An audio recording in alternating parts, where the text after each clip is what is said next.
Alejandro Lorca, me lo presenta. Nuestro director Omar Lara está ahí, Alejandro Lorca, también con una camiseta, como siempre utilizaba la selección argentina, con esas líneas de Adidas, de aquel color. ¿Cómo está, Alejandro? Gracias por aceptar la invitación. Hola Nelson, un placer. Pues no, muy bien, sobre todo si es hablar de fútbol, si es hablar de alguien tan importante en la historia del fútbol como Maradona, siempre dispuesto. ¿Cómo te tocó este 25 de noviembre, aquel mediodía cuando recibiste la noticia de un hombre que me imagino que como tú te dedicas al fútbol, un hombre muy reconocido como un relator, un hombre que también lee muchísimo, sabe estas distintas historias, estos relieves de la vida, del desarrollo de la carrera de Maradona? ¿Cómo te tocó este fallecimiento que se supo hace 2 días atrás?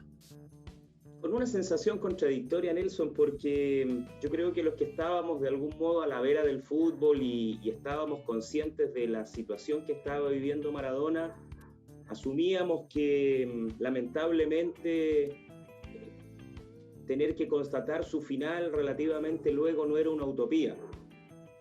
Sabíamos que había gambeteado a la muerte bastantes veces, que le había hecho sus mejores fintas y que había salido indemne desde hace ya varios años. Y creíamos que esta última operación, aparentemente por las informaciones que llegaban, había salido bastante bien parado. Pero existía siempre el temor porque en los últimos momentos no se veía bien, le costaba mucho a Maradona expresarse con fluidez, desempeñar labores habituales y yo creo que a todos nos rondaba el temor de que efectivamente podía venir un final cercano. Pero era tanto lo que uno ya lo había visto en situaciones similares y Maradona tiene ese aura hasta el día de hoy de ser un dios o un semidios que de algún modo está indemne a todo lo que nos ocurre a los mortales, que asumíamos que de algún modo este deceso de Maradona tenía que seguir posponiéndose. Entonces fue una sensación muy contradictoria porque en el fondo uno racionalmente asumía que existía el peligro, pero por otra parte no solamente no lo deseaba jamás, menos en un ícono de la estatura de Maradona, sino que decía, wow, finalmente era humano, finalmente también la muerte lo tenía que tocar a él, que le había eludido tantas veces y que nosotros, los futboleros, de algún modo le damos, Nelson, dotes absolutamente distintas al resto. Era un tipo muy por sobre las consideraciones de todos los otros jugadores. Exactamente, los argentinos, te lo escuchaba por ahí, no sé si lo escribiste o te lo escuché, de que los argentinos estaban más cegados por esta pasión, lo creían inmortal. Yo creo que sí, yo creo que finalmente el pueblo argentino ha construido no solamente el mito de Maradona, sino que histórica y culturalmente tienen muchos más. Evita, Charly García que vive, Lugones, Borges, Fangio, Vilas, en fin. Es una cultura muy rica en una idolatría que es elevada quizá hasta el extremo. Y fíjate que en general, no conozco la vida de todos, pero Maradona, su vida y sus momentos son hiperbólicos, absolutamente. Él es extremo en la grandeza, él es extremo en la miseria, no digo en la miseria económica, en la miseria humana, que muchas veces le tocó eludir y le tocó vivir. De hecho, y me tomo de algunas palabras de Galeano, él pasa en 5 minutos, en los 5 minutos más contradictorios de su vida y más geniales y más determinantes, de la mayor proeza futbolística que tú puedas ver, como fue el gol a los ingleses, sin duda una joya, una obra inmortal, eterna, y yo creo la más grande que ha construido futbolista alguno, por el gol, por la maniobra, por la trascendencia, por la circunstancia que rodea a este gol, Nelson, a ese primer tanto, que más allá de toda la épica que construye el propio Maradona de manera genial, ¿no es cierto?, con ese desparpajo tan clásico de los argentinos, la mano de Dios, la viveza, hay que mirarlo con un análisis frío. Ponte un rato desde la vera de los ingleses que no conciben eso. Eso es la mayor trampa que pudo haberse perpetrado en una cancha también. Entonces, pasar de ese extremo al otro es un poco lo que grafica la vida de un tipo que en la cancha fue único e irrepetible. Sí, era poco digno quizá lo que se veía en el último tiempo de Maradona. Yo creo que todo ese partido frente a Inglaterra, ese cuartos de final de México 86, resumió toda la vida de Maradona. Yo Muy creo. tramposo, muy talentoso, además un tipo muy hábil, muy líder también en esa selección argentina. Tenía una personalidad, una actitud, una irreverencia, un desparpajo, que tú también lo calificas de esa forma, notable, pero también no tenía límites. Si tenía que hacer trampa y pasar por sobre el reglamento y tomar ventaja de lo no habitual, de lo no conocido, sobre todo la idiosincrasia inglesa, lo iba a hacer sin ningún tipo de problema. Para él tampoco había una medición ética o moral, lo iba a hacer.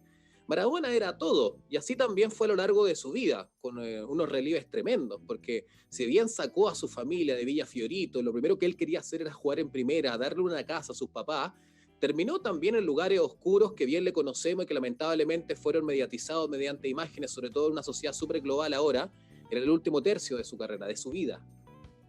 Y yo creo que Maradona, había una contradicción en él. Yo creo que él era un tipo porque, a ver, durante el desarrollo de su vida uno tuvo la ocasión, Nelson, no solamente de seguirlo como futbolista, sino también de ver muchas notas, muchas entrevistas, y yo creo que había en él un arraigo en torno a una contradicción muy fuerte.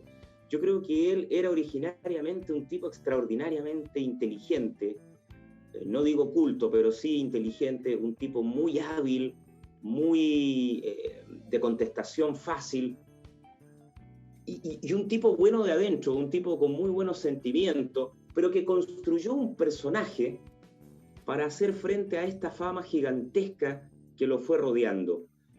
Yo creo que hoy Maradona debe estar descansando de Maradona.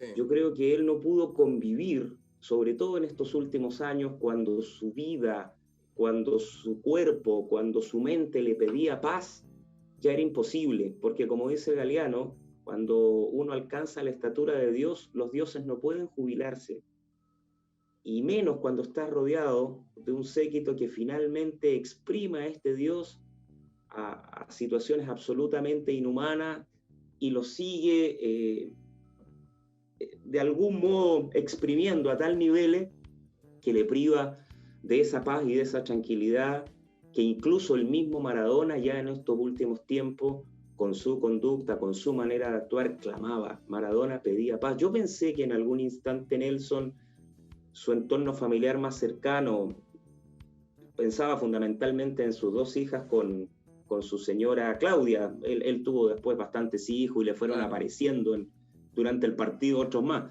Pero yo Claudio pensaba, Villafañe. exacto, yo pensaba en Janina, en Talma, creo que se llama la otra hija, que lo iban de algún modo a secuestrar de este grupo y que le iban a dar esa paz que de algún modo Maradona, creo, Nelson, a ojos vistas de un tercero que mira esto con otros ojos y con la admiración que le provoca un personaje de esta naturaleza, le iban a rodear de esta paz y lo iban a tratar de colocar en una dimensión más humana. Lamentablemente esto no ocurrió y espero que ahora sí, en el lugar en que esté mejor y esté descansando Maradona del propio Maradona. Y aprovechando, lo último, sé que estás con tu familia, te agradezco el tiempo que nos has brindado la noche del 10, aprovechando tu análisis y tu reflexión que es tan particular y de verdad la valoro mucho, Alejandro Lorca. En este mismo programa nosotros tuvimos a Sergio Goicoechea, y de Sergio, con Sergio hablamos mucho de Maradona, pero cuando yo le pregunté acerca de su entorno, este entorno que se aprovechó de su fama, se aprovechaba del reconocimiento, que era muy oportunista, él dijo: yo no me quiero referir a ellos. Mostró esa distancia, y lo más probable, y aquí te pido la reflexión, ¿qué va a pasar ahora después del fallecimiento de Diego Armando Maradona? También se va a vislumbrar y se va a destacar un poco más incluso esta oscuridad del entorno que va a tratar de sacar provecho de lo que dejó de realmente Maradona.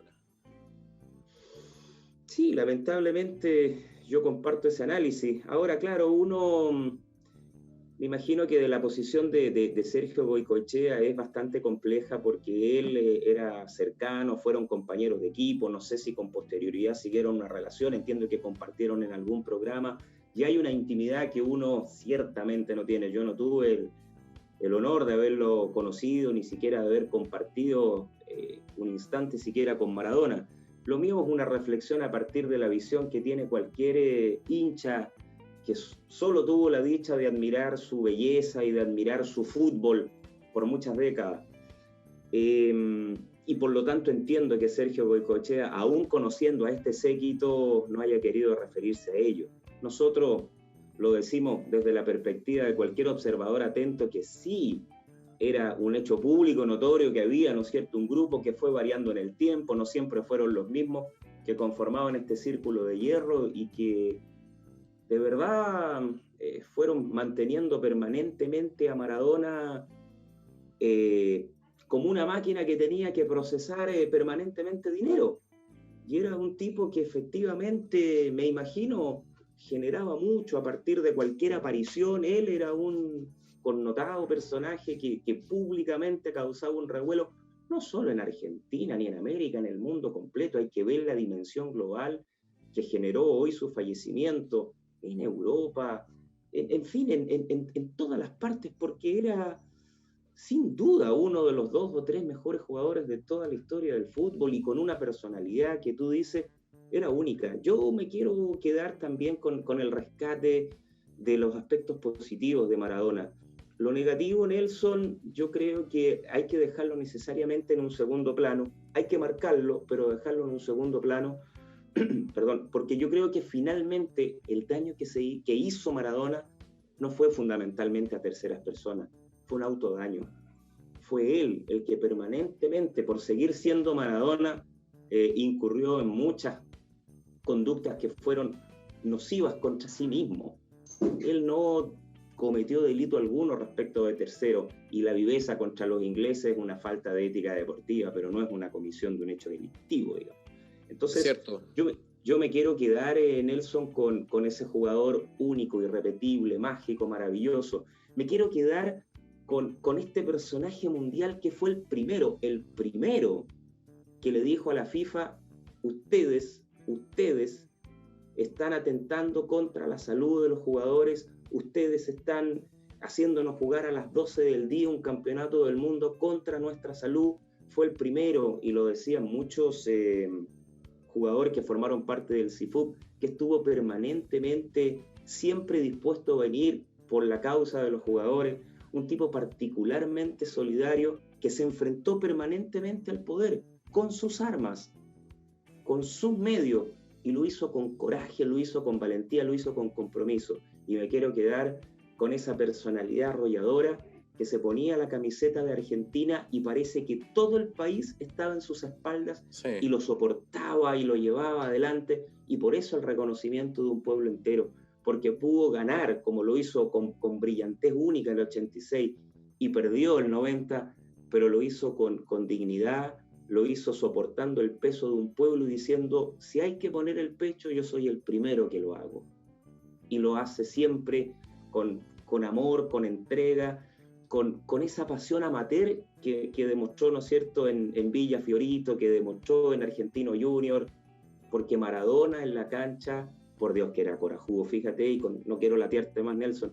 Hoy día vi un extracto de un documental en Italia, cuando llega al Napoli y genera la conmoción que generó en los italianos, pero en la cancha, por Dios que hay que tener coraje y valentía para ser Maradona. Le pegaban de una manera impresionante, sí, y se paraba una y otra vez e iba al frente y volvían a pegarle y volvía a ir. Dios mío, en esa época no existía el arbitraje actual que protegían a los habilidosos.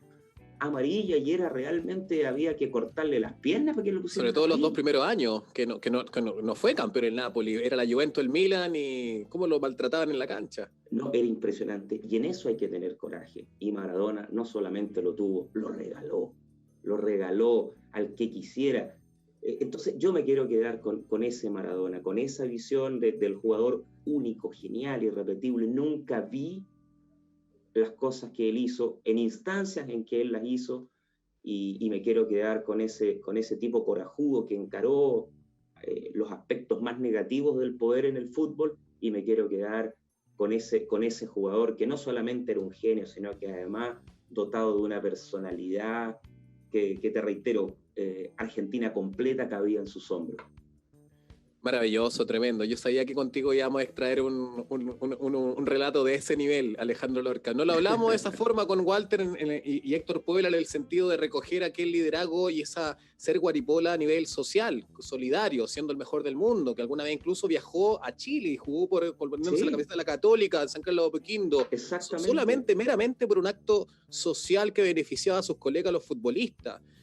Creó un sindicato, fue valiente, fue ante la FIFA, nada más y nada menos, cuando no tenía nada que perder porque estaba en la cima del cielo, que iba a poner en juego quizá en jaque su carrera, pero así lo hizo. Me recuerda mucho, para terminar, el discurso de ayer de Víctor Hugo Morales, que era: recordemos a Diego Maradona, en lo último tiempo no fue Diego Maradona, recordemos la imagen que fue en el pic de su carrera, en esas décadas doradas de gloria a Diego Armando, donde entregó tantas cosas como por ejemplo las que tú describiste.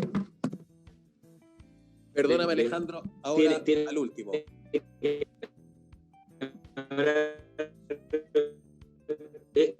Fue Maradona, tiene que hablar bien. Ah, ya, sí, es verdad. No, y se me había perdido un poco la conexión, te había visto ahí pausado. Alejandro, te agradezco demasiado tu voluntad, tu disposición tremenda. Ahí volvimos. Tu voluntad, tu disposición tremenda con el programa. Hoy día, lamentablemente, tuvo un percance familiar, una urgencia. Pedro Carcuro no nos pudo acompañar, pero ya dejó su compromiso hecho con Conversando en Casa de poder compartir con nosotros más adelante. Pero tuvimos al gran Héctor Ligua Puebla, Alejandro, al 7 pulmones, al que lo marcó y que incluso Maradona reconoció su rendimiento y tuvieron un cambio de camiseta, al gran Walter Queijeiro, y al gran relator Alejandro Lorca, que siempre te admiro por tu autenticidad, tu particularidad, tu pasión y también tu cultura, que refleja en el micrófono cada partido, cada semana tras semana que te escuchamos en el canal del fútbol. Muchas gracias, Alejandro, te mando un gran abrazo y ya nos volveremos a encontrar en otra ocasión. Las gracias. No, las gracias a ti, Nelson, te pasaste y tienes tanta razón, y me despido con una frase. Fíjate que Sacheri, hablando también de Maradona, recuerdo en una crónica, dijo: cuando tengamos que recordar a Maradona, o cuando tengamos que recordar en general a personajes como estos, tenemos que hacerlo con la imagen del mejor Maradona o del mejor jugador que vimos. El tiempo comete a veces el error de seguir transcurriendo cuando debiera quedar congelado en el momento supremo de cada ser humano. Y yo creo que eso es una máxima que no solamente se aplica a Maradona, sino que a toda persona. La imagen que nos debe quedar en este caso de Maradona es ese Maradona que agarra la pelota en la mitad de la cancha y que empieza a gambetear a cuanto inglés le sale en el camino. Eso es el fútbol. Ese era Maradona y esa es la imagen que tiene que quedar perpetuamente en la retina, no solo de los argentinos, sino también de todos los que amamos este deporte. Eso, Nelson. Exactamente. Muchas gracias, Alejandro. Te pasaste. Gracias a ti, Nelson. Seguimos en contacto. Dale, gran abrazo. No, espectacular. Hay que quedarse con el Pelusa, ¿eh? Con ese hombre que uno muchas veces se enamora de aquel jugador de fútbol y uno dice, ese es el fútbol. Así como Alejandro Lorca, no sé si ustedes han podido ver un libro donde dice, ese es el fútbol, en cuanto al comunicador, su versión de comunicador del Sapito Livingston, Maradona. Quedémonos con ese gol espectacular, que es el mejor de la historia de los mundiales. México 86, ese cuarto de final contra Inglaterra, que uno dice, claro, ese es el fútbol. Eso denota una pasión, eso determina una vocación quizás para todos los que nos dedicamos a este deporte. Así como recordar las mejores formas de Michael Jackson, Jimi Hendrix o Mohamed Ali, o después cuando partan, que les tocará en algún momento a Pelé o al mismo Elías Figueroa, Brander. Un gran abrazo, no tengo nada más que decir, solamente agradecer a mi gran director, partner Omar Lara. Estuvimos con esta noche del 10 haciéndole un sentido homenaje con nuestras mejores armas a Diego Armando Maradona. Muy buenas noches y nos volvemos a encontrar en otro capítulo de Conversando en Casa. Muy buenas noches. Chao, chao.